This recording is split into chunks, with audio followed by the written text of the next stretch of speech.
पद्धतीनं माझं कामसुद्धा महाराष्ट्रामध्ये जनतेने पाहिलेलं आहे। चांगलं काम करून शाबासकी घेण्याचा प्रयत्न माझा राहील। बरं, पालकमंत्री पदाची सुद्धा जबाबदारी तुमच्याकडे येऊ शकते, तुम्ही उत्सुक आहात का किंवा कसं काय तुमची इच्छा आहे? वरिष्ठांचा निर्णय काय होतो आहे त्याच्यावर आहे। शेवटी मंत्रिमंडळामध्ये स्थान मिळणं हा महत्त्वाचा बाब आहे।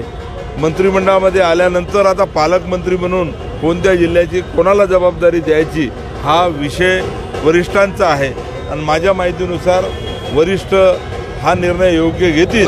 परंतु माझ्याकडे असलेलं मागचं खातं हे कायम ठेवलेलं आहे आमच्या वरिष्ठांनी आणि म्हणून जे पालकमंत्री पद माझ्याकडे होतं तेही कायम ठेवतील असं वाटतं। बरं, इच्छा आहे तुम्हाला मिळेल?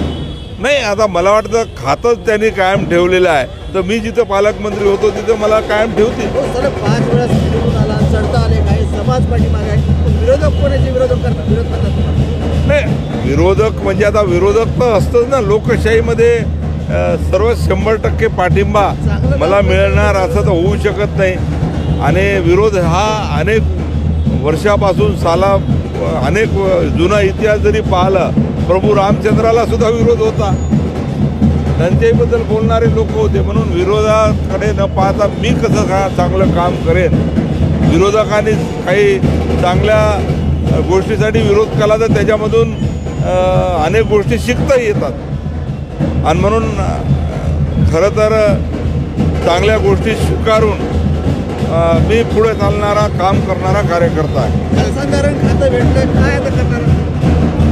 जलसंधारण खात्याच्या माध्यमातून खरं तर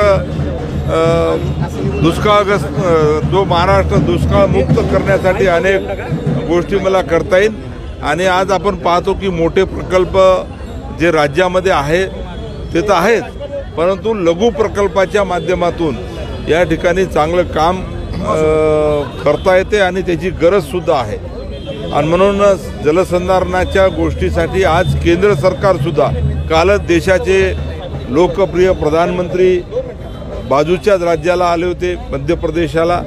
त्यांनीसुद्धा बोलून दाखवलं की या देशामध्ये देशातल्या सर्व राज्यामध्ये जलसंधारणाची मोहीम अजून गतीने राबवण्याची गरज आहे आणि त्यांनी तो उल्लेखसुद्धा पूजनीय डॉक्टर बाबासाहेब आंबेडकरांचा दिला।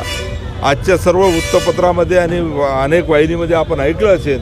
म्हणून जलसंधारणाची आवश्यकता आहे आणि खरं तर माती आणि पाणी याच्याशी प्रत्येकाचं नातं आहे आणि म्हणून हे तरुण असतील, विद्यार्थी असतील, युवक असतील, नागरिकांना या खात्याच्या माध्यमातून वेगवेगळ्या गोष्टी या ठिकाणी समजायला पाहिजेत आणि पाणलोटाची काय गरज आहे, जलसंधारणाची काय गरज आहे, यासाठी वेगवेगळे उपक्रमसुद्धा आमच्या खात्याच्या वतीनं मी राबवणार आहे आणि गाळमुक्त धरण आणि गाळयुक्त शिवार हा खास करून अजेंडा माझा आहे आणि याच्यासाठी प्रत्येक महाराष्ट्रातले जे काही प्रकल्प आहे ज्याच्यामध्ये गाळ साचलेला आहे त्याच्यामुळे पाणीसाठासुद्धा कमी होतो आहे, हा पाणीसाठा वाढवण्यासाठी आणि तो गाळ काढून आमच्या शेतकऱ्यांच्या शेतामध्ये पसरवला तर त्याची जमीनसुद्धा सुपीक कशी करता येईल हा माझा अजेंडा आहे आणि म्हणून येणाऱ्या 4 महिन्यामध्ये गाळमुक्त धरण आणि गाळयुक्त शिवार हा अभियान मोठ्या प्रमाणात खात्याच्या वतीनं मी राबवणार आहे। महत्त्वाचा प्रश्न,